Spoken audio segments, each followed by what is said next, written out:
അസ്സലാമു അലൈക്കും. Hi hello. ഇന്ന് നമുക്ക് എളുപ്പത്തിലൊരു ചിക്കൻ കറി ഉണ്ടാക്കിയാലോ.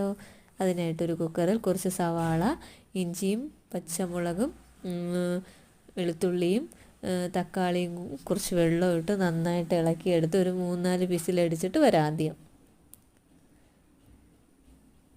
ഇനി നമുക്ക് ഈ വേവിച്ച സവാള വേറൊരു പാത്രത്തിലിട്ട് ചിക്കൻ സെറ്റ് ചെയ്യാം. അതിനായിട്ടൊരു പാത്രത്തിൽ കുറച്ച് ഓയിൽ ഒഴിച്ച് നന്നായിട്ട് ചൂടാക്കണം. ചൂടാക്കിയതിന് ശേഷം ഈ വേവിച്ച സവാളയും ഈ മിക്സ് ഫുള്ളും അതിലിട്ട് നന്നായിട്ട് ഇളക്കിയെടുക്കുക. അത് നന്നായിട്ടൊന്ന് ചൂടായതിനോട് ഇനി നമുക്ക് പൊടികളിടാം. മഞ്ഞൾപ്പൊടി, വലിയ ജീരകം, ഗരം മസാല, കുരുമുളക്,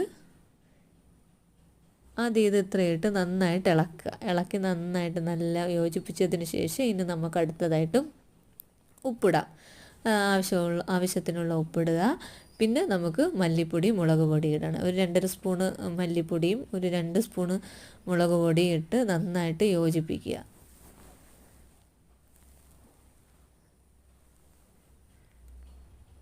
ആ പൊടികളുടെ പച്ചമണമൊക്കെ പോയതിനു ശേഷം ഇനി നമുക്ക് ചിക്കൻ ഇടാം.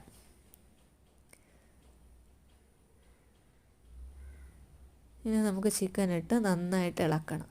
ഇളക്കി കുറച്ച് വെള്ളം പോലും അതിലൊഴിക്കാൻ പാടില്ല.